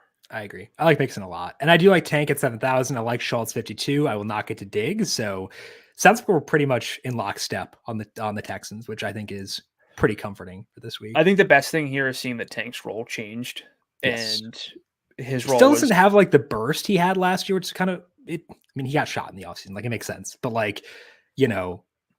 I still think he can get his way there, and I think we'll see it eventually. So I'll be on Tank this week for sure. Let's talk about our second topic now. That is the Chiefs without Rashee Rice. We do have one full game sample on the Chiefs with no Rashee Rice. Pretty fun matchup this week against the Niners. So in that lone full game in week 5 against the Saints, Travis Kelce led the team with 10 targets. Juju Smith-Schuster had 8. Xavier Worthy had 6. All 3 had 1 deep target. Kelce led with 3 red zone targets. Worthy and Juju each had 1. So Kelce's volume should be pretty sick, but he is facing the black hole this week, Fred Warner, for the Niners. I hate using tight ends against the Niners. So did dig back into past matches between these 2 teams, 1 in 2024, 1 in 2022, and 1 in 2020. In this year's Super Bowl, Kelce had 9 targets for 93 yards, no touchdown. In 2022, it was a regular season game. 6 targets, 98 yards, no touchdowns. In 2020, 6 targets, 43 yards, and 1 touchdown, also in the Super Bowl, because these 2 teams are good. So 3 decent games, but no blowups for Kelce. I still like him. His salary 71. Andy Reid is smart enough to scheme Kelce away from Fred Warner, but that does lure me a smidge that the black hole is on the opposing team. Smith-Schuster's salary is $6,100. His 8-out was 6.2 yards. Kind of just played like the Rashee Rice role, which is fun. A lot of yak there due to the way he gets those targets. 61 is low enough where I will get there, even if I have my reservations about Juju as a player in 2024. Worthy's salary for some reason is 73. He might be more of a salary than Diggs. I wanted to buy in pretty badly. He's a rookie coming out of bye. He's got talent, plays every snap with Patrick Mahomes, and they want the ball in his hands. But I think my loan route to playing him is paying up to be contrarian because he is oversalaried for his role. Other interesting piece here is Kareem Hunt at $7,700. 117 yards from scrimmage in the one game as the clear top back, 27 carries and 1 target. Niners are a better pass defense than they are a rush defense. They could funnel work that way. So I think that Hunt is fully on the menu. So I like Smith-Schuster. I do like Hunt. I will use Kelsey. Fine. Don't really want to use Worthy unless I'm actively paying it to be different. How are you viewing the Chiefs here against the Niners? I like them fine, but the hardest part is how do you build? You've been building lineups a little bit here and there. How do you build Travis Kelce into a lineup with a lot of confidence? I don't really need confidence. I need ceiling, and I think he has that. So I think he'd be like I can't use Jefferson with him, and that's a bummer. Yeah. So like I'm sacrificing Jefferson, which I don't want to do. But like an Ayuk, maybe Kittle. Ayuk, Kelsey, Purdy stack of this game within the mid-range at running back. Like that's not bad. I can like that lineup quite a bit. It does cost me Jefferson, so that's a bummer. Kelsey will not be in like my primary lineup most likely because I like to get to Jefferson there. But like my number 2 lineup, I will probably stack this game, and Kelsey is a decent bet to be a part of that. Yeah, I feel like it does give you a more narrow path with the rest of your lineup. Yeah, it does. Like I don't know that you're going to build a stud running back into this lineup. Probably so you're not. putting a lot on Kelsey. Mm-hmm. Hasn't scored yet. Touchdown regression has to be coming eventually. But in a vacuum, Kelsey or Juju, like you're building, let's say, Juju. Yeah. I mean, it's not to say like I don't like Kelsey. I think it's definitely a way to get a little bit different here. Yeah. I don't think Kelsey's going to be popular for a lot of there's not a lot of obvious running back values to plug in to get to Kelsey. So I would also say if they were not facing Fred Warner, I would have said Kelsey there, but they're facing Fred Warner. So I say Juju. Yeah. I mean, he gets you 8 for 90. Like it's fine. Yeah. So 8 for 90 at tight end might be the tight end 1 by 10 points though. Well, I don't know about that, but yeah. I'm with you. I prefer Juju. Yeah. I want to get to some Kelsey. Talk to me about Kareem Hunt though, because his role is really, really good. Yeah. How do you value? Like we did the thing about, how to value Joe Mixon as the 8,000 range. Where's Hunt for you in like the 7K range? Prefer Walker, prefer Pollard, and prefer toss up between him and Chuba actually. Probably should go Chuba, but I like this game a lot. So I think that's the fundamental gap here is you're clearly higher on this game than I am. I mentioned before that like there are 3 totals in the 50s. Second highest total for me is not one of those, and that is this game between the Chiefs and the Niners. I have this total at 49.5. Second highest behind Washington, Carolina. I think the most likely way that I'm going to get exposure to this one is Juju and Ayuk stacks. Yep. I mentioned this, but Brandon Ayuk has 8 near touchdowns. So empty end zone targets or plays where he was tackled inside the 5. Deontay Johnson also has 8, but he's scored 3 times. Ayuk has not scored yet. There's yardage upside. There's volume upside. At a certain point, things are going to break his way, but also there have been a lot of games where the yardage was under 50. Target numbers were just okay. Yeah. It's really easy to sit here and say, oh, process points us to Ayuk, but is he like a no doubt love for you? Are there enough concerns where you'd say like, answer me this, main lineup consideration for you are head to head. No. Is he in it? I can't use any Niners in a head-to-head because they spread the ball out so much, but like main lineup for tournaments, he is a firm consideration for me there. Yeah. Like he's going to score twice in a game soon. Oh yeah. And I would like that to be my rosters. Like that's where I'm at. But wishing and hoping and building around him is a little, just a little bit concerning. If you go like a Purdy, Ayuk, Juju Smith-Schuster game stack, that gives you a ton of flexibility. Yeah. If I give you, I know what your answer will be here. Purdy, Ayuk, Juju, or Geno, one of the Atlanta receivers. I don't care which you pick because they're both pretty low salaried with Jackson Smith and Jigba because I do want to save a bit of salary. Which game stack do you prefer? I would go the Geno stack with the assumption that game is way more likely to be high scoring. I can see this one being close because look, Patrick Mahomes is the best quarterback in football. Like they're not lighting it up from a total yardage standpoint. He's like managing games, doing what it takes to win. It does sort of cap things a little bit for me. Sure. His salary is $8,000. Oh, I wish I hadn't seen that. That's really annoying. Don't tempt me. Are you tempted by that? Yeah. Don't tempt me.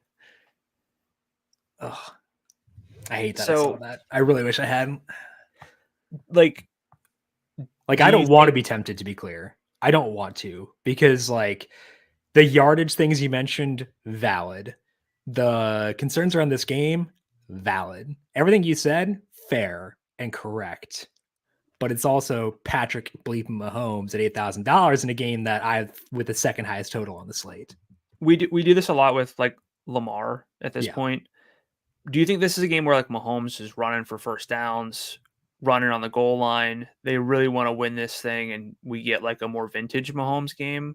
I know you looked at this. No. I know you looked at the past games between these teams. Did Mahomes do enough to stand out to you? I can't look at those because 2 of those are Super Bowls. And he runs more in the playoffs, so I can't do that with him. So my thing is like, do you think we're going to get that? Yeah. So I don't think so. This is this game. If this is the highest scoring game of the week, I would be like, that tracks. Yeah. But I kind of don't anticipate that happening, so I'm a little bit lower on it than you are. Okay. I can buy that, but I don't think it'll be my first lineup a game stack here, but it'll likely be my second, with the Seahawks and Falcons being third. That's how I'd rank things out from that perspective. Weather for this week, only a couple spots that I want to flag. Bills and Titans have 10-mile-per-hour winds right now in Buffalo. Still like the over despite that. And then Packers-Texans, wind speed 12 miles per hour, another ding to Stroud there. Still do like the pass catchers, but something to definitely keep in mind. Let's go now. Position by position, break down our top plays on FanDuel for this week. Brandon, let's start things off at quarterback.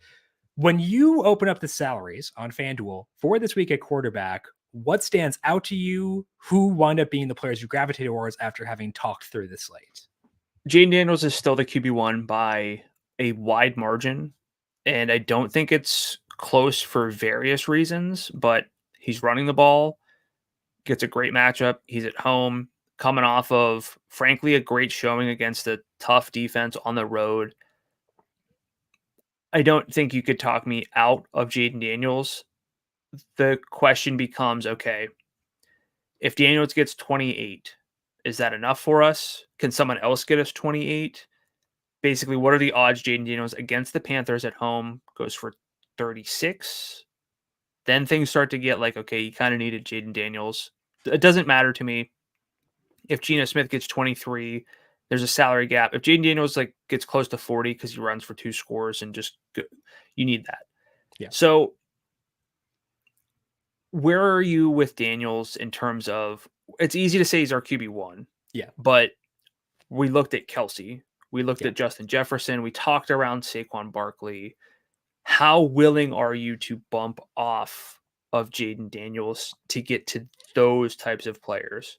Because last week I wasn't there. I was on Lamar no matter what. Correct. Same. Or Daniels in that one. Sure. I am concerned the Panthers lay down. Yeah. And so as a result, I am willing to pivot off. I would like him to be my primary quarterback, but I am willing to look elsewhere. And like, I think frankly, it's a pretty low upside slate at quarterback, which is part of why I have some draw towards Geno Smith, towards Brock Purdy and guys like that. Like Josh Allen, I think he's really fun, but facing a tough team, wind speeds are elevated, low total. I think it should be higher personally, but like bookmakers are smart. So concerns there. Jordan Love, wind speeds there, spreads the ball out, tough to stack him. Jalen Hurts doesn't have his left tackle, facing an okay defense in the Giants. Dexter Lawrence didn't practice Wednesday. If he were to sit, that would bump me up on Hurts and Saquon. But so it's kind of like just a low upside slate at quarterback, which is why I think there is appeal in these 7,000 range quarterbacks who may not have like the best 95th percentile outcome, but I don't think we'll need a 95th percentile to be in the running on this slate. So I think there are two real questions. Sure. You did sort of answer the Josh Allen situation. Yeah. So I agree with you. I think he's a fun pivot off of Daniels to be different, especially with Cooper, if you want to go that route. But I understand the concerns of he hasn't had a 300-yard game yet this year, wins up. But he's also had, some weird games. The Bills have had some strange They've had games thousands of weird games in 6 games. So I don't know if, like, I'm not as concerned that Allen goes for 35 as I typically am for various reasons. The next question then is rank and prioritize the non-Daniels quarterbacks. They're mostly going to be in the 7,000 range. I understand that. But where are you going first, if not Jaden Daniels? So the consideration set for outside of Daniels is Josh Allen, Jalen Hurts, Brock Purdy, Geno Smith. It's those 4 for me. Yeah. I'm going Geno first there. Okay. It should be Hurts. Yeah. I don't ever love divisional games. I just don't. Yeah. If I can avoid it, divisional road games, if I can avoid it, I like to.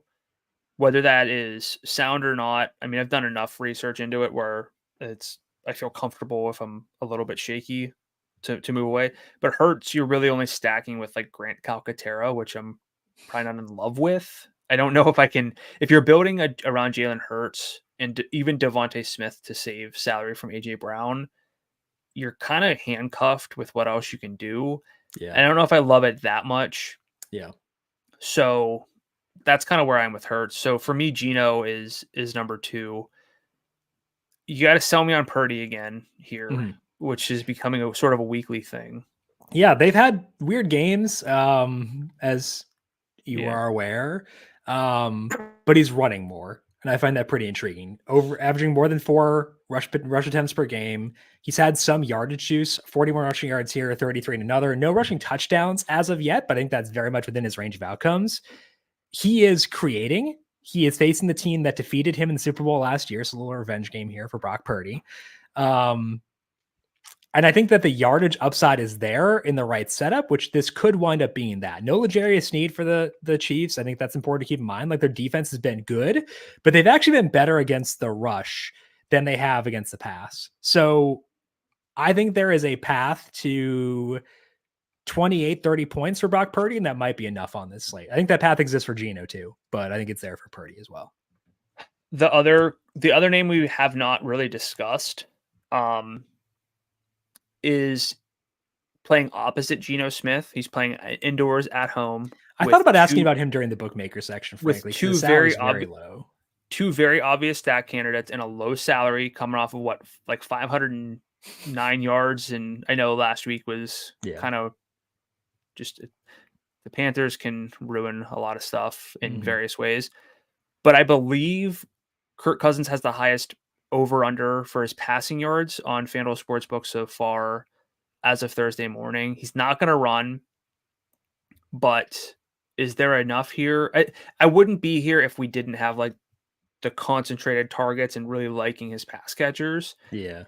But where is Kirk compared to, like, frankly, I do think Kirk Cousins might have a higher single game ceiling than Brock Purdy, not because he just did like what he did against Tampa Bay, but if one of those guys is throwing for 404, I'm thinking it's Kirk, but also I know the range of outcomes is a lot higher on Kirk Cousins as well. So we can sit here and say we're going to consider him, but like, do you really envision building around Kirk Cousins I would at all? consider him. Yeah. The reason I disagree on the ceiling is because he doesn't run. Like Purdy could have 303 passing with like a rushing touchdown, whereas Kirk, that's not going to happen. So 72 is low enough to like get my interest, though, is what I would say. Like if we get nothing, like no value pops up during the week, and I want to use like a Kirk Cousins, Drake London, and then Kenneth Walker bring back in order to get to Justin Jefferson, that's on the table at least, So that was my other, like, I kind of posited two questions. The first I glossed over because it was Josh Allen, but like ranking the other quarterbacks. The second question is, and I think it all starts with quarterback because Jaden Daniels is high salaried. Now that we talked more about the quarterbacks, like, what's your preference here? Is it to save some salary and go to a Saquon, Jefferson, maybe Kelsey? Or is it Jaden Daniels, number one, figure out the rest? Because it's kind of one or the other. I prefer Jefferson currently. Okay. But I will say, if I can pull a Porque Nolos dose, I am open to that. Like via having a Jaden Daniels with Noah Brown stack, like we built out that lineup earlier in the show. Yes. I can do that, and I am very receptive to doing so. Yes, that is, I think, the only real way to do it. Yeah. Though. And then you're contingent on Noah Brown, which if you're banking on Jaden Daniels, I get it.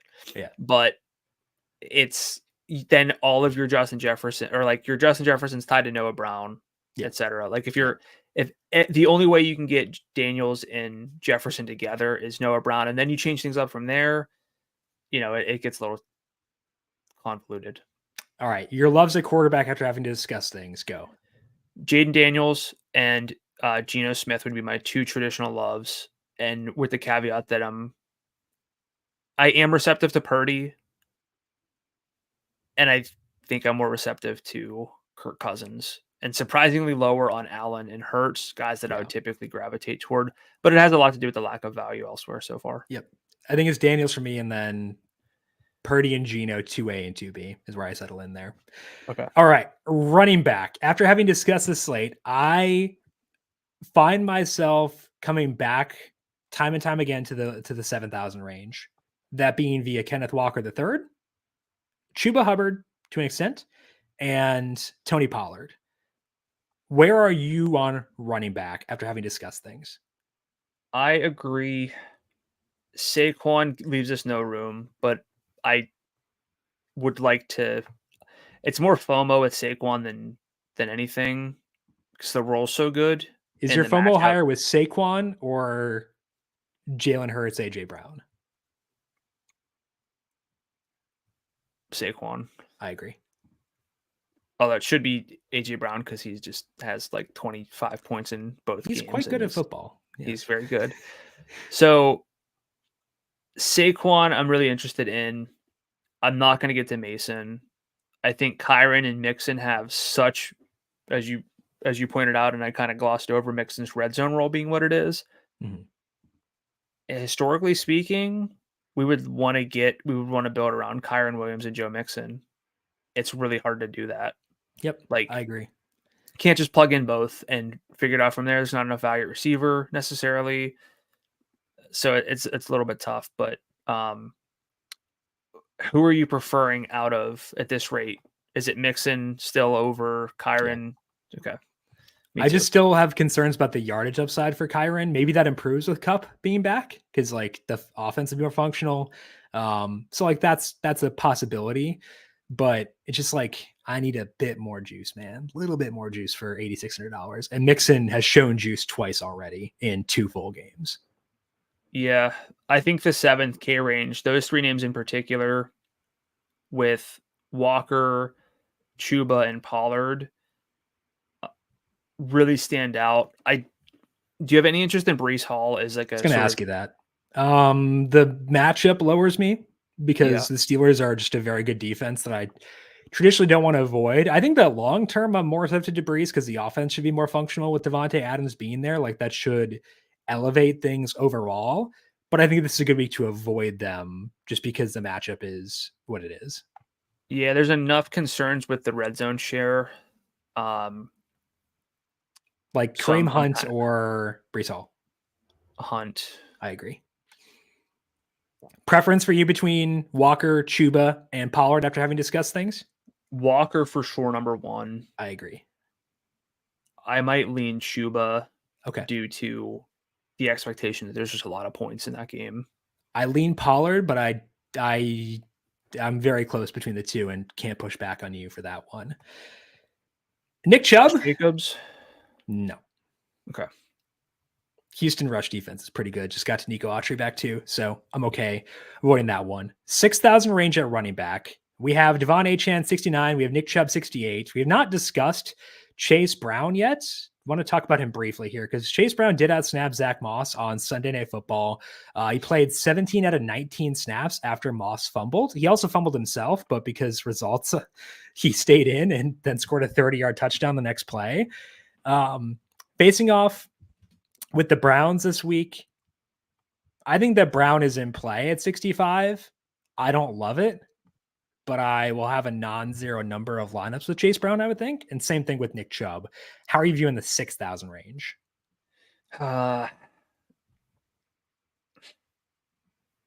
the 6,000 range I want to like more, but I just can't. I don't want to talk myself into running back plays. It's sort of the classic way to hate your lineups whenever you're rostering guys in split backfields. And the appeal for Chase Brown is there, but not high enough. We haven't even really talked about the Bengals at all. Yeah.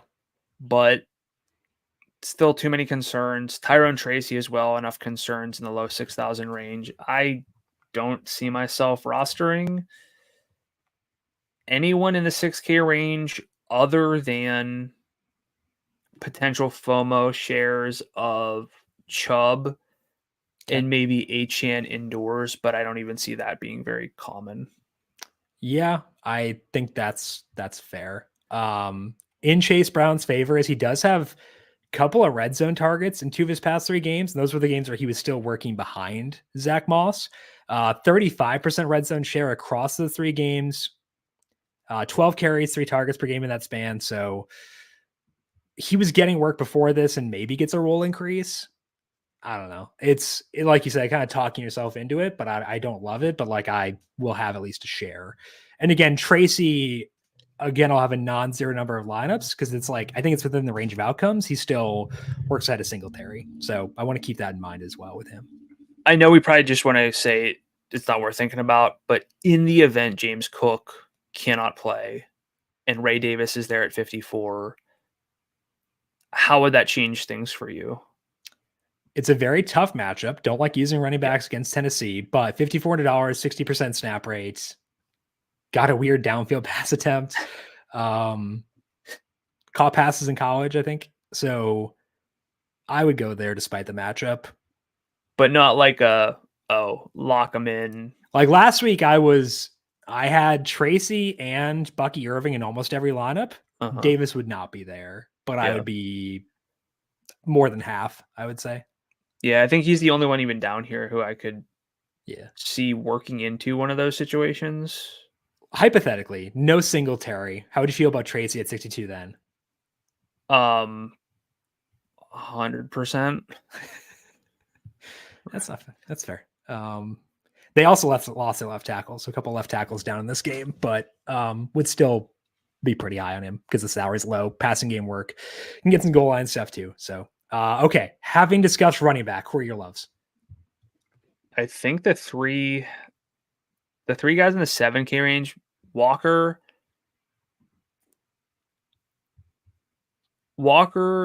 Chuba, Pollard, although Mixon probably should be in there too. Yeah, it's Walker, Hubbard, Pollard, Mixon up top, Chubb down low with some consideration towards Chase Brown, depending on what I need to do from a salary perspective, and a little bit of Tyrone Tracy. Just again, assuming there's a possibility that we do see him overtake Singletary. Receiver, I think that Jefferson is like of the studs on this slate. Counting, I'm going to put George Kittle in there. I'm going to put Jamar Chase, AJ Brown, Amon-Ra, Saquon Barkley is in there. I think that Jefferson is the number one priority on this slate, and I'm kind of leaning towards making him a higher priority than Jaden Daniels. Is Justin Jefferson the number one priority across all positions for you on this slate in the stud range? He's starting to get there because like I said, his target share has been at least 26% in every game. There's not really a reality where he doesn't see a quarter of the team's targets. Yeah. Like this game could and should be fun. Indoors, he's got the talent. Like, I think there are more ways to pivot from the 9,000 range to the 7,000 range at quarterback than there are at receiver. Yes. So I got this. I barely got the CD Lamb. Well, I got the CD Lamb with Lamar last week due to all of the value at running back. I don't know if I'm going to prioritize or default to Daniels. I'll have a lineup that is Daniels plus Jefferson, but it will not be my default. Your phrasing here was very correct. If I'm playing Jefferson, it's going to be because I'm building around the 7K quarterbacks. Yes. There's too much pressure everywhere else for going to Daniels, unless you go Noah Brown, which again, that build makes sense, but there's there are no other value receivers at this point that I want exposure to. Yeah. So I don't know. Maybe you can make a Geno, Mooney, JSN game stack work with Jefferson very easily. So like, I think if you're talking like quote unquote default build with Jefferson, it is the 7,000 range at quarterback. Yeah. Yeah. Like that, I can breathe easy with that. Yeah. Figure it out from there. Mm-hmm. So like Jefferson, the way we'd phrase it for golf is Jefferson plus balance. Yeah. Yeah. Okay. Other stud receivers you want to shout out while we're in the 8,000 range? It feels silly to overlook Jamar Chase, but I'm going to do it. Yep. Same. AJ Brown, I just would prefer Saquon, I think. Amon-Ra St. Brown, love him, but don't know that the upside's there. No Diggs. Neighbors still not practicing, or he was limited. Yeah. Their whole team's banged up. Yeah. I think he's fun, but good player. Just don't like the environment. Yeah. I think the next name I'd look. Well, okay. So I was going to say next name I would look at was DK Metcalf, but if you love this Chiefs 49ers game so much, what about Debo? Yeah. I'd really much prefer Kittle and Ayuk because of salaries and position that Kittle fills. I'm going to stack that game enough where I'll use him, but not a standalone play for me. Metcalf or Cup? Metcalf. That feels stupid though, right? Like if Cooper Kupp's good to go, there's no case against them. The case against him is much higher scoring game, but I'm saying him specifically. Yeah. Like it's easy to say Metcalf, but there's no reason Kupp doesn't deserve a lot of attention. Yeah. I would go Metcalf as well. Cash games Kupp, but yeah. Okay. 7,000 range at receiver. I freaking love Drake London. Freaking love Terry McLaurin. Very okay with Tank Dell. I prefer the 7,000 range at running back. So I'd rather bump down to the 6,000 range at receiver than at running back. But I do want to make sure I get enough of London, get enough of McLaurin, get enough of Dell where I can benefit if they do well. How are you viewing the 7,000 range here? Those are the three names I'm looking at with a little bit of fear of being underweight on Devontae Smith and Jaden Reed, but not so much that I would really crank them up and build around them. I think we have three options here. London, McLaurin, and Tank is how I would rank them. Mm-hmm. Is it the same for you? Yes.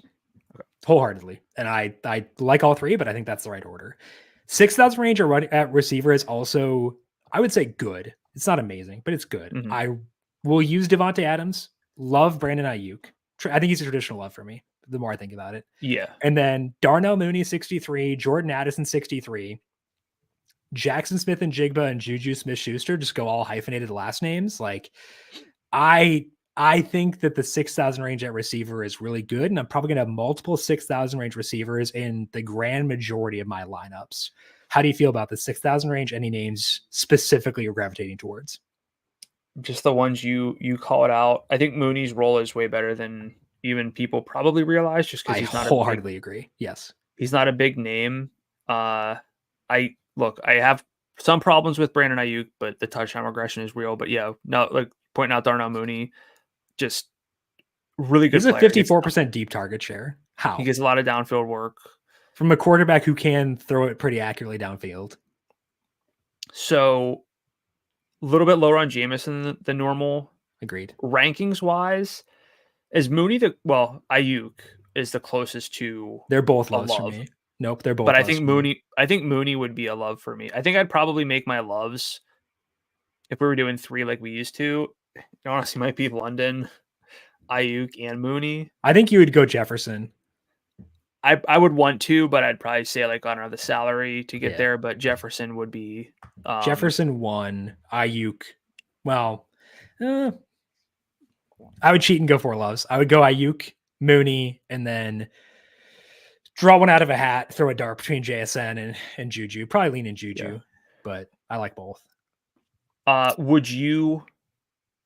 So I think Xavier Legette deserves at least a little bit of potential for. Sure. I think he's only in game stacks with Jaden Daniels for me. Yep. And we talked about Noah Brown. Yep. Where really stacks only. Now that for you. Okay. Is there anyone else you want to shout out before I ask you a question then? I don't think so, frankly. Okay. We're struggling with running back, but we do like running backs. We have a lot of names in the 6,000 range at receiver. Is this a receiver flex consideration week for you? No, because, well, I guess maybe it gets me Jefferson plus Daniels, sure. Because like the 6,000 range receivers are better than the 6,000 range running back. So it's like, I really got to get in the 6,000 range. I'll use a receiver versus forcing in a running back. That's it. So like Chase Brown or Darnell Mooney. Yeah. But no Noah Brown for you outside of game stacks?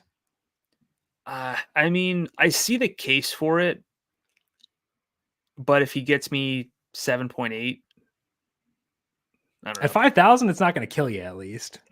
Yeah, it's. I just don't see myself playing Noah Brown if I'm not assuming Jaden Daniels has a good game though. So I'll use some. This is a do as I say, not as I do situation. I'm not recommending you go all in on Noah Brown. I'm not going to go all in Noah Brown. Again, not a cash game play for me. That's where you get to Smith and Jigba. You get to Smith-Schuster, guys like that. Wait. Sorry. I didn't realize they both have Smith as the first hyphenated name. That just threw me off. Like, I was like, did I say one of their last names wrong? And it like threw me for a total loop. Okay, we're back. You got JSN and JSS. JJSS. Okay. Loves that receiver for me. Jefferson, Mooney. And then it's either Ayuk or one of the low 6,000 guys. Leaning towards the low 6,000s because I need to be cognizant of the lack of value elsewhere. Yeah, I agree. Okay. You're right with that. Jefferson's a love. The love. He's the play of the week then. For me, I think so. Yeah. I do like the 7,000 range of tight end. That it being George Kittle 75. Kittle actually leads the Niners in target share in the games he's played. I don't think we're talking enough about that. 23%. He has a 36% red zone share. Like a Kittle, Purdy, Jefferson lineup, pretty hot.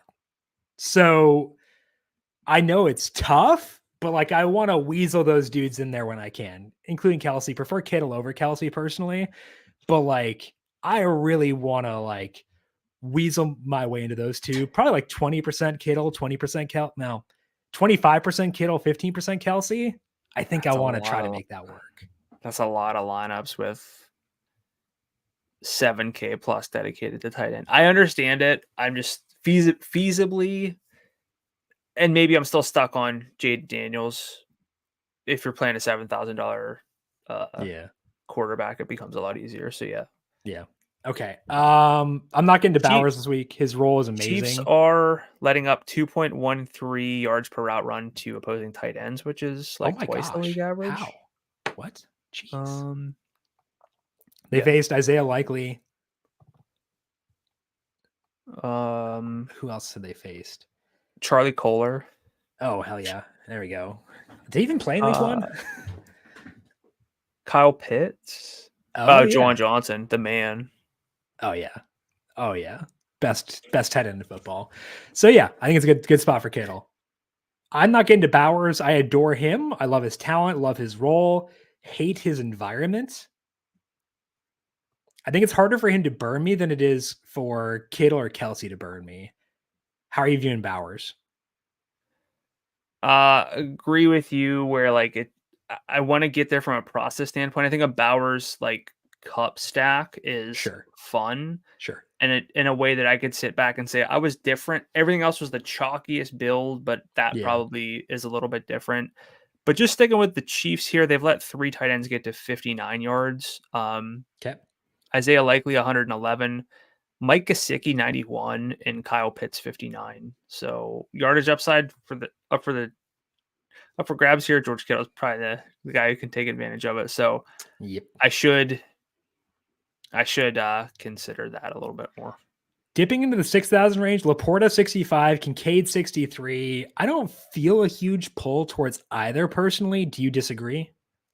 I'm not a Sam Laporta guy, honestly. He had a big play last game, but he's just oversalaried because he can score at a high rate, but I don't think there's enough there. Kincaid? Probably not, but I agree. Yeah. Okay, so the 5,000 range, Kyle Pitts 59 still does not have a good target share. Whoa. Go back up. Sorry. Hawkinson TJ? plays, I ask? Yeah. A lot of smart teams. Revenge. Oh, you're right. Oh, 100% TJ Hawkinson then. No. Teams tend to scale or like slowly work players back in off torn ACLs, so that's my concern there with him. So none, just if it burns you, it burns you. All right. Yeah. I think I'm probably there too, but Kyle Pitts still has bad target shares, but like for some reason teams consistently have broken coverage against him. I don't know why it happens, but it does. Salary's 59. What's that? They're not gonna throw him the ball, leave him open. That's probably what they're thinking at this rate. Fair. Tucker Kraft 58, Dalton Schultz 52, Grant Calcaterra 51. How are you feeling about the 5,000 range at tight end? I prefer Schultz from a role perspective. I'd be receptive to Calcaterra if I am playing Jalen Hurts, like as a difference maker, or we get Tyrone Tracy. Then I'd be more receptive to just like, hey, what if it's a high scoring game? I get Hurts, Calcaterra, and Tracy. And it's like a different stack, but that's about it. Yeah. We should be a little bit less dismissive of Kyle Pitts in a game we like a lot, but he kind of does feel like they're wide receiver 4 if you include Ray McLeod. And Tucker Kraft is fine, but I don't know. Now this is turning into should we just try to get to Kittle and Kelsey? Not in the same lineup. I don't really love that even with those two, but yeah. I think you can do it if you spend down a quarterback and you like that might be a spend down for Purdy or Geno and spend down for Noah Brown situation, which is, that's kind of stretching it thin, but I do think that these guys are worth making sure you get some of. This might be the first week of the year where like prioritizing a tight end in the 7K range has actually been something that I agree. Done. I'd say my loves at tight end are Kittle and Schultz. That's where I settle in at. Yes. Okay. You've talked me into Kittle. Defense, I have not looked at the salaries yet because I have better things to do with my life. Not using Panthers, not using Titans. I will have some Giants if Dexter Lawrence plays because there is no left tackle for the Eagles and bad vibes on the Eagles. So I'll have some Giants at 32. They're my desperation salary saver play. Who is your desperation salary saver at defense if one exists? I thought you were going to do all the defense stuff, so I wasn't even paying attention.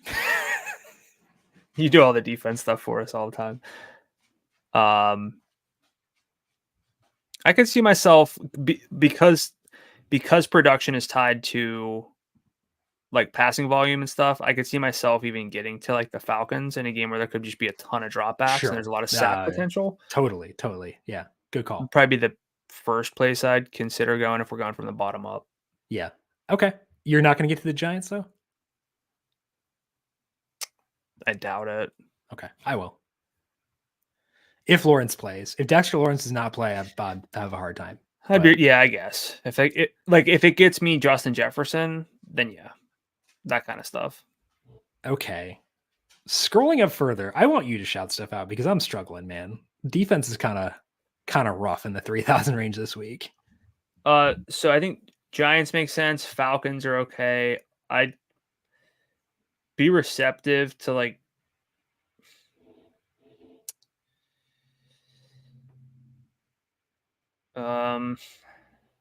Yeah, it's not great, like by any means. Nope. Maybe Rams 41. Yep, I'll get there. I will have who's your favorite defense then? It might be the Giants. I'll have some Lions and some Vikings because both those teams are pretty good against the run. Might funnel a bit more work towards the pass. Did you talk about the Browns at home? Probably should. I think the Bengals are. I've got the Bengals pretty heavily favored in that game, so I think the spread is a little bit tighter than it should be, but that's not the worst idea. Bengals offensive line's kind of banged up, so. And then getting higher, like I like the Colts at 43 because I can't trust Snoop Huntley. Don't mind the Rams, as you alluded to, but I think Vikings and Lions. So it's like I've had weeks where I've been pretty concentrated at defense, like the Bucks last week. I think the Falcons last week too. Yeah, I will not be concentrated this week, I don't think. Yeah, it's going to depend on, hey, you kind of built this stack. You have 4,300 left for a change. Yeah, exactly. Go up. But I think it's more likely where it's like, hey, I really need a $3,200 defense. So I guess I will consider the Giants. Yep. Okay. Any final thoughts for you now that we have discussed the entire slate? The reason I wasn't really paying attention for the defensive stuff, because you always just scroll through it all, and I agree with you, is I was building lineups around like Kittle, and this is going to come down to trusting the 7K running backs, I think, and doing mini stacks from there. Like get your main stack with the quarterback, but it's kind of fun. It's exactly what I thought it was going to be. Didn't uncover a lot of value other than potentially Noah Brown.